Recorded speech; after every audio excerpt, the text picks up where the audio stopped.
We remain steadfast in our commitment in delivering local news that matters, stories that inspire, enriching the lives of Filipinos in the Philippines and across the globe.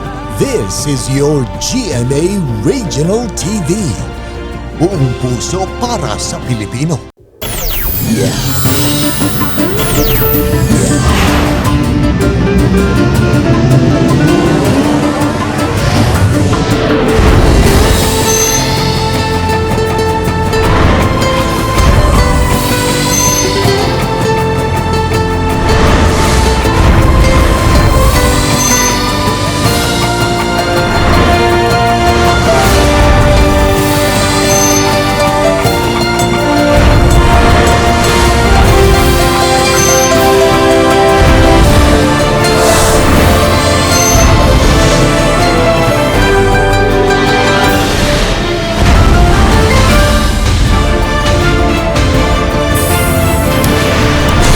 Kini ang GMA Regional TV Balitang Bisdak.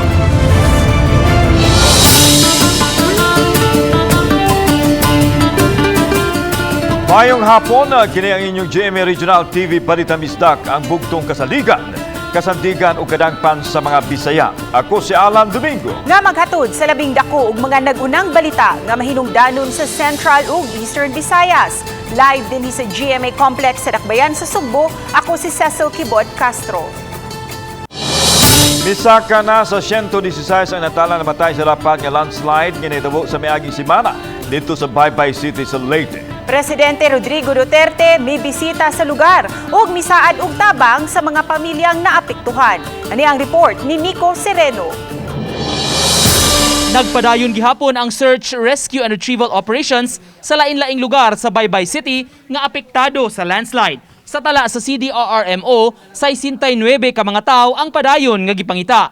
Kadaghanan niini gikan sa barangay Cantagnos, kundi halos mapapas ang tibuok barangay dihang midahili ang dakong tipak sa bukid ug mitabon sa mga istruktura ug mga panimay. Asoy sa mga residente, kalit sila nga nakadungog ug kusog nga lagubo ug mao na day kadto ang mitabon nga yuta sa ilang mga balay. Si Rayceline do na pauntay plano nga motrabaho abroad apan wa na masayod kung unsaon niya pagsugod. Murag nay rason ang Ginoo pod ba. Tingali awa ko punta kahibaw unsay tumong. Sayang kay nanaon ta opportunity.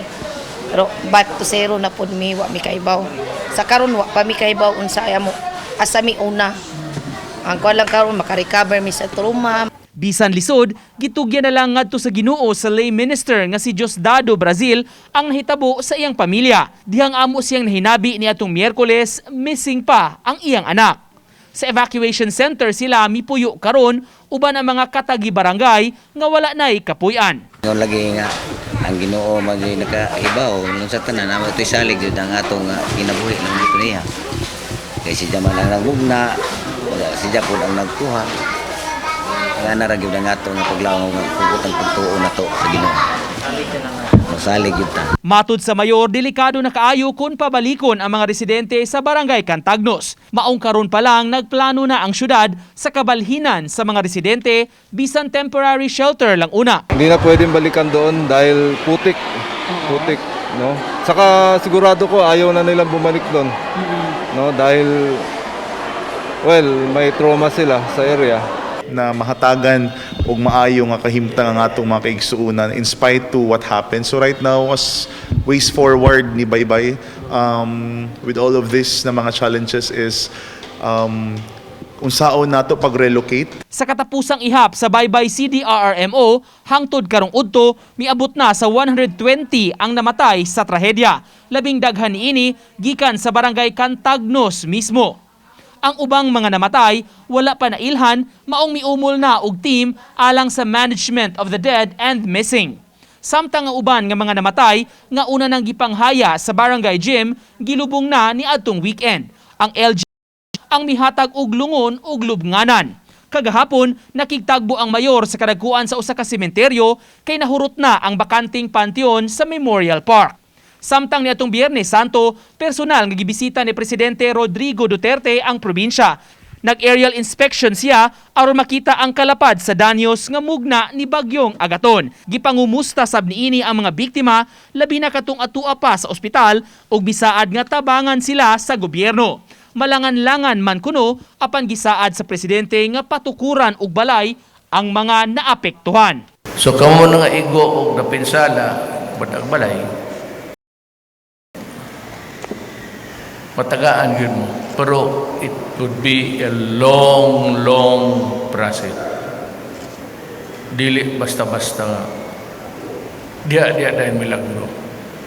So, mapwesto yun mo una ang asa mo ibutang. Uban ni Godfrey Relien ug Edward Tubilan, Nico Sereno, Balitang Bisdak. Usa ang namatay og tulo ang naangol, human nasunog ang usa ka cargo ship nga giangkorahan sa kadagatan sa dakbayan sa Talisay. Ani ang report. Baga og itong aso ang makita sa usa ka container ship nga MV General Romulo Company nga nakaangkorahe sa kadagatan dapit sa barangay Puok, dakbayan sa Talisay kagahapon sa buntag. Distansya ra kini sa baybayon og nakaresponde raw sab dayon ang masakop sa Philippine Coast Guard nga nakapasirit og tubig sa pagpaong sa kalayo. Ang naasong insidente nakakalas og kinabuhi silahang Chief Engineer og nakaangol usab sa tulo ka mga tripulante. Ang namatay mao si Chief Engineer Nelson Polvorosa, 62 anyos, samta mga nangaangol gidala dayon sa tabalanan tungod sa paso sa lawas kinaangkon. Naay 20 ka buka cruiser tapos tulo ka contractor. Katong contractor on board man pud siya ito nga barko. So sa detalye ana sir, naay 19 ka buk nga nakuha nga safe, naay tulo ka buk kasugatan ug naay usa ka kumpirmadong patay. Sa inisyal nga investigasyon sa Philippine Coast Guard, adunay gitrabaho sa sulod sa barko ug posibleng mao kini ang nakaingon sa sunog. Hinuon gipadayon pa ang investigasyon kung unsa gyud ang hinungdan sa pag-ulbo sa kayo. Gikadakda usab nga makaduso sa marine protest ang kapitan sa barko. As a protocol sir, gina-require nato sila mag-submit pero we take in consideration na traumatic pa pod ang kapitan. So within the day karon sir, amo na silang papasahon. Nasairan nga ang barko adunay nagkadayang kargamento gikan sa Manila ug gikidakda untang mudunggo sa pantalan sa dakbayan sa Sugbo. Samtang walay traces nga nakita sa Philippine Coast Guard nga posibleng oil spill sa dagat kay wa raman maunlod ang barko.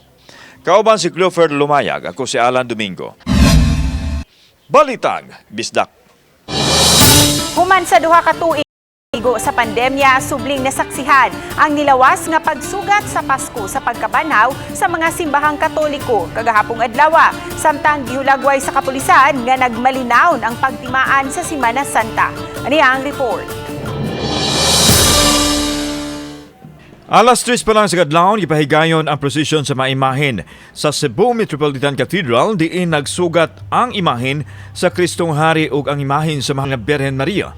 Sa hamubong programa tubangan sa katedral, nasaksihan ang pagsaulog sa Paskos Pagkabanhaw, inubanan sa pagsayaw sa mga anghel. Dayon gisunod ang pagpurong-purong sa korona sa inahan sa Diyos. Gisaksihan kini sa mga magtutuo o sa kaparian pinanguluhan ni Cebu Archbishop Jose Palma. Karon gipasadugan sa nato si Maria, inahan ni Kristo o gatong inahan, nga nagbarog sa tilang sa krus sa iyang anak. Human ini, gisunod dayon ang Easter Mass alas 4 sa kadlawon, diin gibat-bat sa subis ang kamahinungdanon sa atong pagsaulog sa Pasko sa Pagkabanhaw. Gidugang ni Palma nga bisan sa nasinato nato nga pagsuway sa pandemya ug mga katalagman, nakalabang kita tungod sa padayon nga pagpanalipod sa atong manunubos nga si Jesus. Sa atong kinabuhi, daghang higayon posible nga salikway nato si Kristo. Pero ang pagkabanaw, paghatag nato bag-ong higayon. Samtang gihulagway sa Cebu City Police Office nga malinawon ra ang pagsaulog sa Semana Santa sa dakbayan sa Sugbo. Generally peaceful ang celebration sa Holy Week nato diri sa Cebu City. Kauban si Clover Lumayag, ako si Alan Domingo. Balitang Bisdak.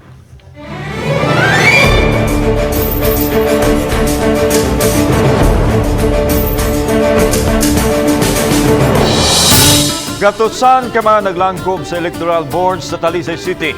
Gisugda na sa pagpaubos sa duha ka semanang refresher course alang sa Mayo 9 nga piniliay. Pipila sa mga election paraphernalia na abot na sab. Ang report ni Femery Dumabok. Makita sa People's Hall sa Talisay City Hall nga busy kaayo ang gatusan ka mga magtutudlo sa barangay poblasyon ug dumlog. Uban kanila ang pipila ka mga kawani sa civil service o sa Talisay City Comelec o pipila ka mga pribadong individual nga nag-verify sa mga listahan sa mga botante kaysa mo'y naglangkob sa electoral board. Matod sa election assistant sa Talisay City Comelec April May Gamboa, nga kabahin na kini sa duha ka semana nga pagpaygayon sa refresher training sa mga maglangkob sa electoral board. Alang kini sa 22 ka mga barangay sa Dakbayan karong Mayo 9 nga piniliay. Para sa upcoming na nga election as well as gaseta og mga dates sa ato ang final testing and sealing. Samtang niabot ng unang batch sa mga election paraphernalia alang sa syudad sa Talisay. Gilangkoban kini sa mga batteries, plastic cover ug ballot boxes. Kasamtang ang una kining gipahimutang sa People's Hall. Uban ni Philip Patricio ug Marlon Melgazo. Ako si Femary Dumabuk. Balitang Bisdak.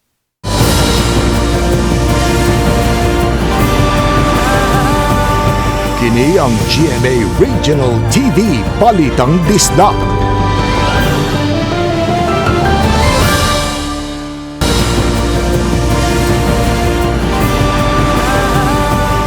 Kini ang GMA Regional TV Balitang Bisdak. Nakasinati og landslide o ground deformation o paglihok sa yuta. Ang pipila ka mga barangay sa upat ka malungsod sa isla sa Camotes. Si Roan Meron Dina adunay live report. Bye. Lan ang way puas nga pag-uwan sa nakalabay mga semana ang hinungdan sa nahitabong landslide. Panglihok sa yuta sa Camotes Island, base ka na sa gihimong Joint Assessment and Validation sa taga-MGB7, DSWD7 ug RDRRMC. Kini na karon ang hitsura sa kaniadtong plato sa Barangay Libertad, lungsod sa Poro. Ang nahunlak nga bahin nahimo na karong sapa. Ang apektadong dapit mitadlas paingon sa kasikbit ni ining barangay nga mao ang general nga nahasakop na sa lungsod sa Tudela. Matod ni Tudela Mayor Greman Jojo Solante, Martes pa sa kadlawon nakadawat na sila og mga taho nga may mga pagdahili ug pagpanglihok sa yuta sa tulo ka mga bukirang barangay, ang Santander, Buena Vista ug General. Hinungdan nga pagka Miyerkules gipabakwit dayon nila sa Civic Center sa Tudela ang 4 ka mga apektadong pamilya. Gi-coordinate usab dayon nila ang taga-Regional Disaster Risk Reduction and Management Center ug ang taga-Mines and Geosciences Bureau kun MGB7 nga mihimo og assessment ug validation niadtong Sabado sa lungsod sa Poro. Apan tungod sa kadako sa apektadong dapit, mihangyo ang mayor ngadto sa mga taga-MGB7 nga mohimo og aerial survey aron masuta gayud ang extent sa damage o ang kalapad sa kadaot. Kamo kung estimate about 3 kilometers inibukid sa Barangay Libertad sa Puro niya purman siya ang iyang liki o letter U. Ang duha ka tumoy sa letter U, ang usa going to Barangay Libertad sa Puro, the other one going to Barangay General diri sa buwas sa Pudila. Matod ni MGB7 Director Armando Maliksi nga sa gihimo nilang pakisusi sa lungsod sa Poro, duha ka mga barangay ang apektado. Kini naglakip sa Barangay Libertad ug Barangay Alta Vista nga pulos nakitaan og mga tension cracks. Diri sa Libertad dunay about 1 kilometer linear distance nga tension crack ang nakita covering the Puroks of Lapu-Lapu, Samin-Samin and Banak. Sud na sa Barangay Libertad. Gipasabot sa Regional Director nga ang way puas nga pag-uwan sa nakalabayng mga semana ang hinungdan sa paghumok sa yuta nga misampot sa mga tension cracks ug landslide. Subay niini, girekomendar nga dili una pabalikon sa dapit ang mga mulupyo ug siguruon nga makordon ang mga apektadong dapit. Ang tuyo sa atong gobyerno karon kung mahimo zero casualty magyod. So we don't want to take the risks. Kay kung moingon mi nga pwede na mo mamalik, simba ko lang, one night, ulan, inya mo kaliklag kalihok. So we always go into the safe side sa atong recommendation. Ang Poro, may 62 ka mga pamilya, gikan sa duha ka mga barangay ang gipabakwit. Lan sa pagkakutlo ning balita, wala pa nato makuha og habig ang mga mayor sa lungsod sa Poro, San Francisco ug Pilar. Apan si Tudela Greman Solante, mibutyag nga may gitan-aw na sila karon nga dapit nga mamahimong relocation site alang sa mga apektadong pamilya. Lan? Daghang salamat, Luan Merondina.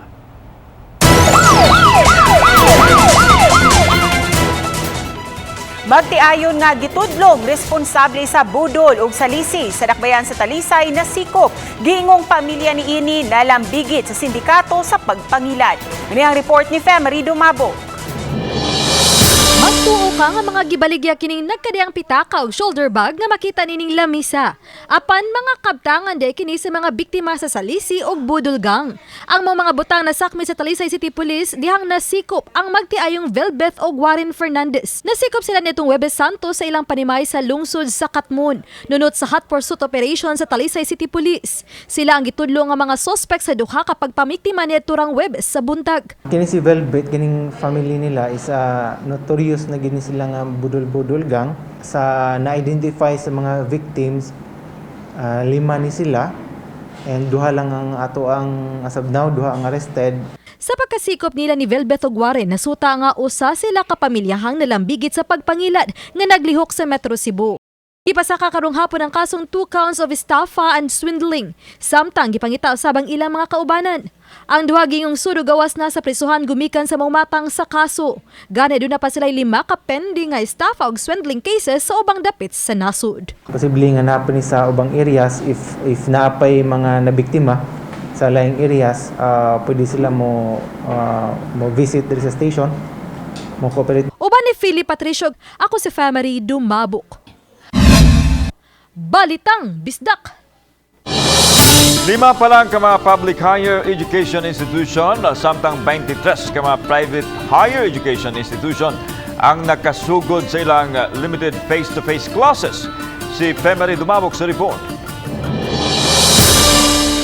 Sa Kinsi sa miaging tuig, mipagawa sa Joint Memorandum Circular No. 2021-004 nga naglatid sa mga sumbanan alang sa mga state colleges and universities ug sa mga local universities and colleges nga makapahibaw sa Commission on Higher Education sa ilang application sa pagsugod na sa ilang limited face-to-face classes. Mato ni Judge Rivamonte, focal person sa CHED 7 limited face-to-face classes nga sa 5 ka mga public higher education institution, usa ni inigikan sa Bohol, usa sa Negros Oriental, usa sa Cebu Province ug duha sa Dakbayan sa Sugbo. Sa Dakbayan sa Sugbo, Cebu Normal University ug usa ka state university. And then they're going to attach Annex A, which is the self-assessment checklist on the readiness of HAIs to reopen campuses for limited face-to-face classes. Samtang susihon pa sa CHED 7 kung nakaduso na ba sa ilang application ng Mandawi City College aron makasugod na sa ilang limited face-to-face classes. Gipasabot noon ni Riva nga anaara sa Mandawi City College kung unsa nga mga programa ang hinay-hinayan lang nga pagpatuman sa limited face-to-face classes. Or selected programs only because it would entail a lot of preparations also on the part of the higher education institution. Samtang giangko ni Konsehal Malcolm Sanchez, chairman sa Committee on Education sa Konseho sa Dakbayan sa Mandawi, nga doon na pa'y kakuwangan sa Mandawi City College aron makasugod face-to-face classes. Mamahimo ra hinuong unahon pagpatuman ng face-to-face sa mga program sama sa Bachelor of Science in Information Technology o Bachelor of Science in Industrial Technology. Nga mitingan ato sa mo ang school board sa Mandawi City College, nag-allocate na gid sila og budget sa Infotech ug usa ka kurso.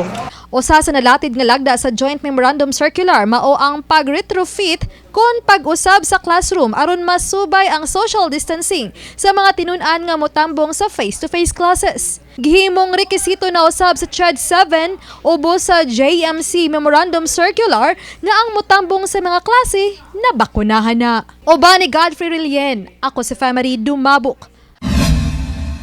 Balitang Bisdak.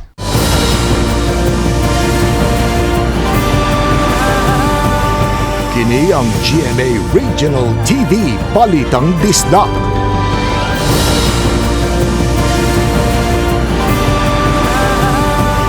Kini ang GMA Regional TV Balitang Bisdak.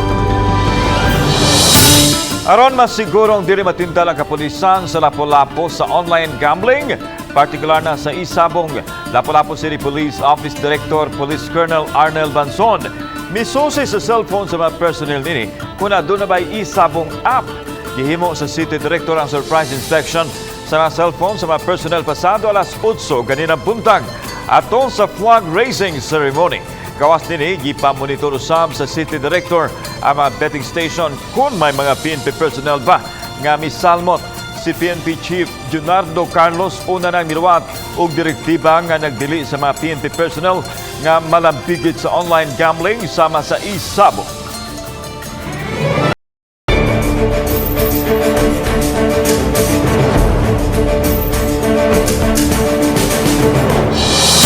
Nangabot na ang mga voters information sheet nga gikatakdang iapod-apod sa tanang mga botante sa dakbayan sa Lapu-Lapu. Kini ang magsilbing giya sa mga botante sa angayan nilang buhaton atol sa piniliay karong Mayo 9. Samtang nangabot na usab ang mga handbook sa Electoral Board. Gamiton unya kini atol sa training sa Electoral Board sunod simana. Paningkamutan na mo mag house to house pero ug dili gani we will find ways. Ang importante maabot ni sa ato ang mga botante before election.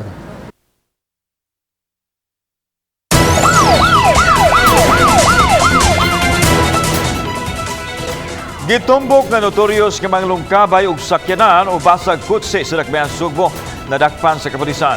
Ang suspect nga si Alan Perales alias Ian nagpilyuhan sa mga operatiba sa Mambaling Police Station. Gituhan nga dunay lakip sa ilang operasyon ang mga kasikbit nga dakbayan. Nakuha gikan kaniya mga butang nga gituang iyang ginawat. Giablihan na alang sa mga motorista ang dalan sa Sitio Languyon sa Bukirang Barangay sa Manipis sa Talisay City human hapit usa ka semana nga gisirad-an tungod sa mudslide. Disugdan kining paagian ni atong Huwebes human masinati ang pag-init sa panahon ug nakapahigayon na og clearing operation. Hinuon ang clearing operation nagpadayon pa hangtod ni atong Biyernes. Kini aron pagsiguro nga limpyo ang dalan sa mga lapok ug mga bato. Gitambagan gihapon ang mga mangagi nga padayon nga magdinantayan.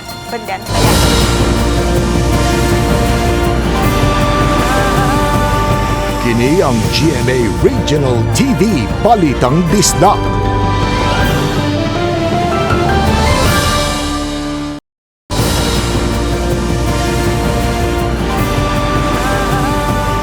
Kini ang GMA Regional TV Balitang Disda.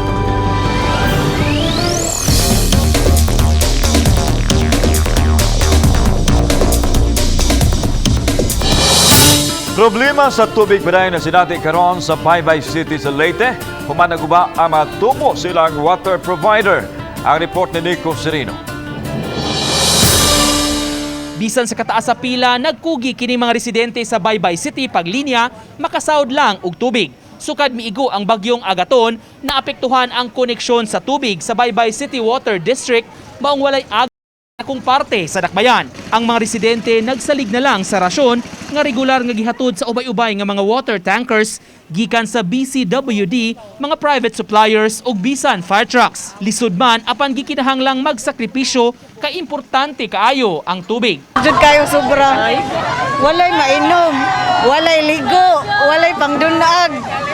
Kinahanglan yung limpyo ang imo ikilis sa imong bugas. Base sa abiso sa Baybay Water District, naapektuhan ang ilang mga tubo kundi ng ubang pipeline na nga gusbat ug naanod sa tubig. Ang uban nasudlan og lapok gumikan sa landslide. Ang anod ba sir? Amo mga tubo. Dayon nya pagkaugma nga remi sa opisina, wa nay mga mga aga sa mo. Mga source kay wasawat naman tanan. Tungod sa limitadong supply sa tubig gikan sa ilang mga water sources sa bukid, busay ug na sinati ang problema karon. Hinuon nagpadayo na ang pag-ayo sa mga nangaguba nga tubo. Ang LGU misaad sab nga muabag sa pagpangita sa gikinahanglan nga mga tubo aron mapabalik na sa normal ang supply sa tubig sa dakbayan. Uban ni Godfrey Relien ug Edward Tubilan, Nico Sereno. Balitang Bisdak. Mga beach sa Sugbo gidagsa sa mga nangaligo atol sa Pasko sa pagkabanhaw kagahapon. Sa Iranato, pinaagi ni ining report. Sa public beach sa Dakbayan sa Talisay, buntag pa lang sa iyong midagsa ang mga taong nangaligo sa dagat. Dinhi na sila namahaw kay nagdala man sila sa ilang mga baon o gisawan ang mga lami ang pagkaon. Gawa sa mga dagko, nagsugwa ko sa mga bata nga nalingaw sa paglangoy o pagduwa sa bus. Dili sa mga bata silong kanang kuan kanang blessing ka maligog tubig. Gawa sa pagpangaligo, gidagsa usab ang beach sa pagtuo nga ang tubig makapauyog sa lawas sa gitawag nilang gisong. Kini ang pagpatubo kuno sa height o sa ilong pinaagi sa pag-inat niini. Gisong. Kana pa nga mga bata ko no, birahon ng ilong. Paambakon ko no, para mo taas ko no daw. Wa man ni taas ko, sir. Nagkuhan na gana sa una? Try mo ko kapila ko ambak sa hagdanan, wa man jud kang taas. Samtang ani usa ka lalaki nga nagpahungaw sa iyang gibating kadismaya sa mga politiko nga gipaagi niya sa pagkanta Daplin sa dagat. Politiko, politika, pawa diha kay pulihan teka. Humana kag pangawat magpuli-pulita. Kauban si Cleofer Lumayag, ako si Alan Domingo. Balitang Bisdak. 17 na ka mga juvenile offenders nga naka-eskapo sa Operation Second Chance sa Kulundasan ang na-recover sa mga otoridad. Ano ang report? Tulo na lang sa 20 ka mga juvenile offenders ang ipangita karon sa mga pulis suman naka-eskapo sa Operation Second Chance ni adtong nakalabayng semana.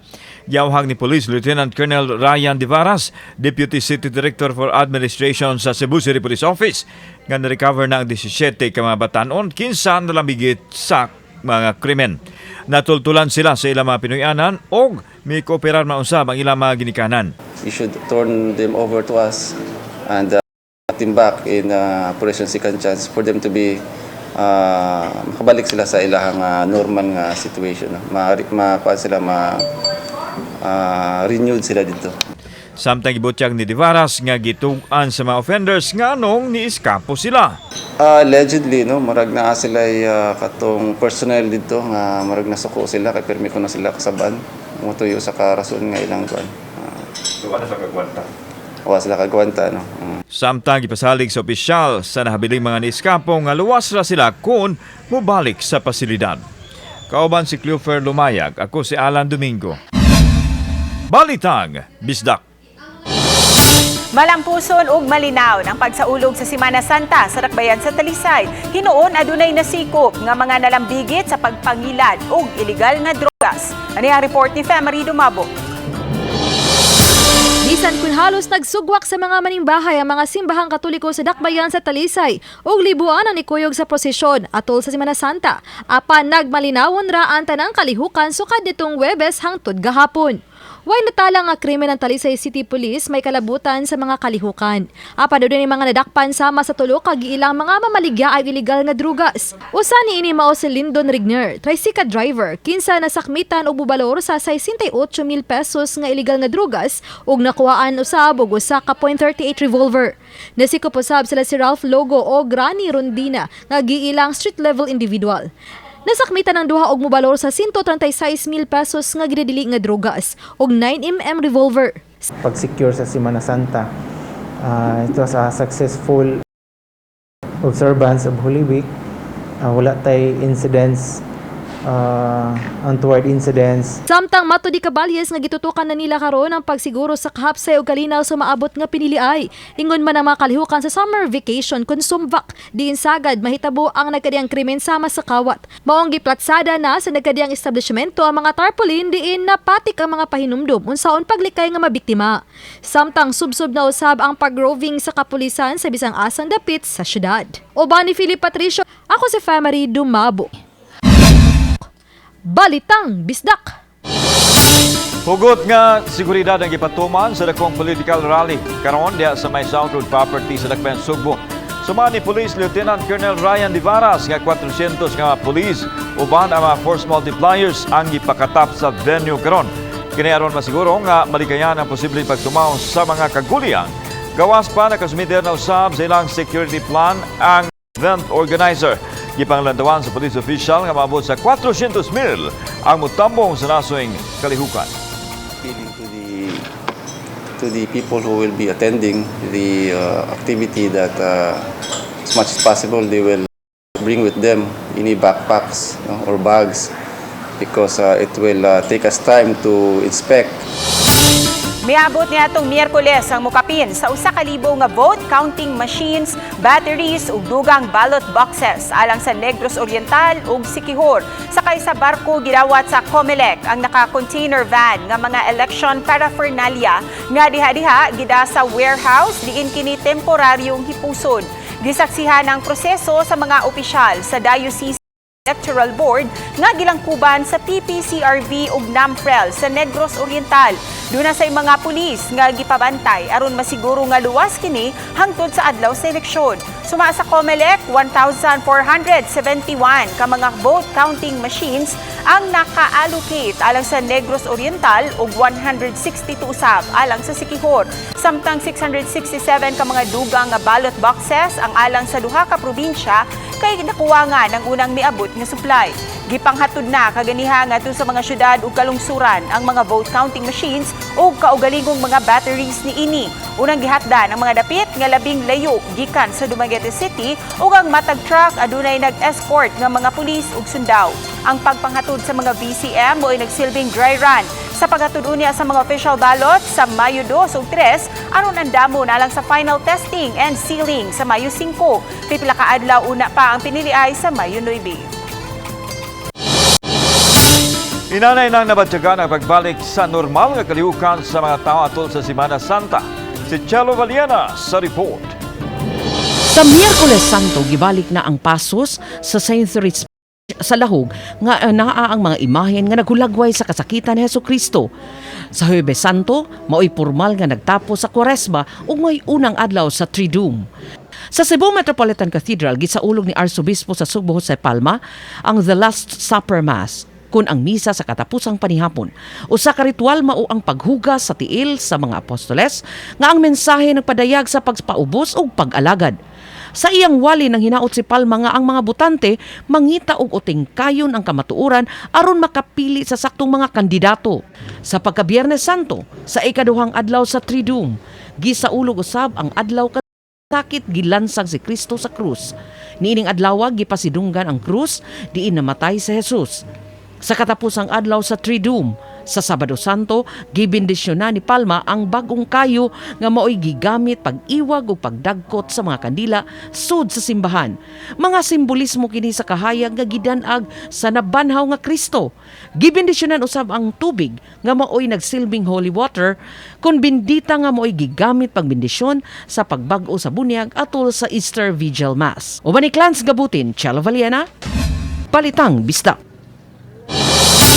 Ang lider nga adunay sinsero nga pagtan-aw sa katawhan ug ang usa sa hiyas nga tan-awon sa mga tawo sa umaabot nga eleksyon. Mao kini ang gipadayag ni Cebu Archbishop Jose Palma nunod sa nagkaduol na nga eleksyon sa Mayo 9. Subling gitataw ni Palma nga dili mo endorso og kandidato ang simbahan, inay mipagawas lang sila og tamdanan sa mga hiyas ug mithi sa kandidato nga haom sa pwesto. Samtang giparehag sa Arsobispo nga angayan nga madmatngod ang katilingban sa mga sayop nga kasayuran nga mikuyanap karon o kaha kining mga fake news. Be a leader is really to serve, not to serve. Ug unta, kumaw kini ang ato makita sa leader nga dili, they are not there to reign, no, but to serve. GMA Regional TV Ilocos Station gisubhan. Ani ang report ni Chelo Valiana. Ang kalihukan gipanguluhan ni First Vice President and Head for GMA Regional TV and Synergy, Oliver Beltran Amoroso. Simbolo kini sa mas gipalig-on o gipalapdan nga paghatag og serbisyo og paghatod sa mga mahinungdanong lokal nga balita sa Ilocos ug sa tibuok North Central Luzon. Sa padayon nga pagpalapad sa serbisyo sa GMA Regional TV sa nagkadaiyang rehiyon sa nasod, nagpakita lang sa dedikasyon sa paghatod sa mga balita nga angay masayran sa komunidad. We're very excited and we're very grateful for the expansion project that we have done in Ilocos, no. Finally, magkakaroon na tayo ulit ng studio for Balitang Amyanan sa ating GMA Ilocos Complex. I hope this will be a start of more programs that we'll be producing for ating mga kapusong mga Ilocano.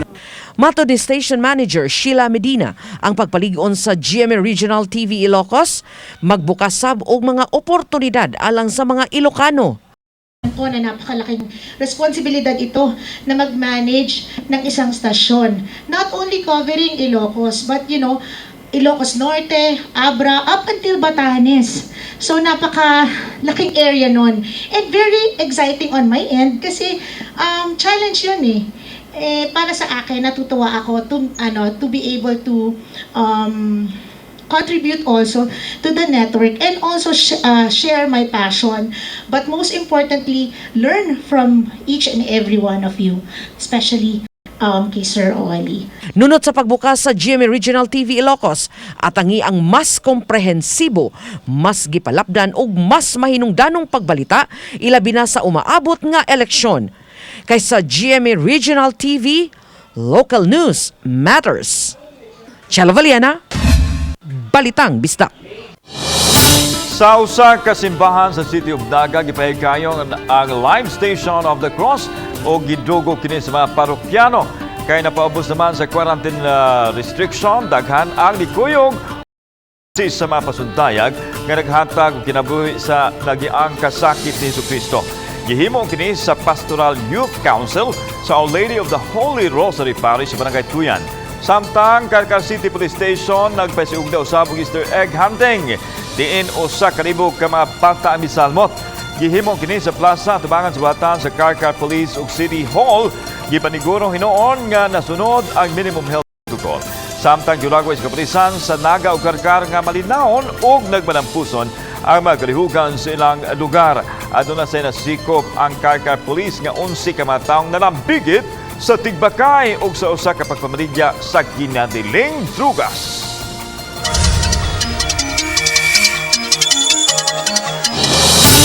Atop sa balay nga giporma ang eroplano na himong atraksyon. Kung nasa kini, atong sayran pinagi sa report ni Luan May Rondina. Kung first time nimong mag-road trip agi sa Naga, siguradong nasangit ang imong pananaw ning daw usa ka dakong commercial plane nga nag-crash landing sa kabalayan sa Barangay Balirong. Siguradong maaghat kag yun nga mo second look. Kini ang panimay sa 10 anyos nga si Rudy Abalayan. Damgo sa iyang amahan kaniadto nga mukuha siya sa kursong aeronautics. Apan tungod sa kahadlok niyang musakay og eroplano, wala kini mahatagi og katumanan. Hadlok ko ng siksakig eroplano yun. Kanaging mulagay ko mo sa eroplano, kuya way ko susada, orasa pa ni maabot. Karon nga ana-ana siya'y pamilya, buot niyang muhimo og handumanan sa pangandoy sa iyang amahan kaniya. Pinaagi sa pagbuhat og balay nga gidisenyo nga murag eroplano. Ay lang makita siya kanto na sa silangit nga.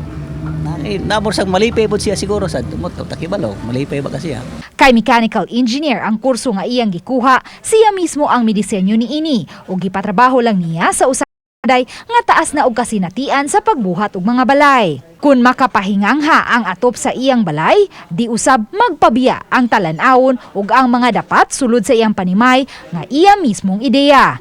Limpyo, hamugaway ug very spacious. Matud ni Rudy, plano niyang muhimo front sa ibabawng bahin sa iyang balay nga daw sama sa nag-dine-in ka sulod sa eroplano.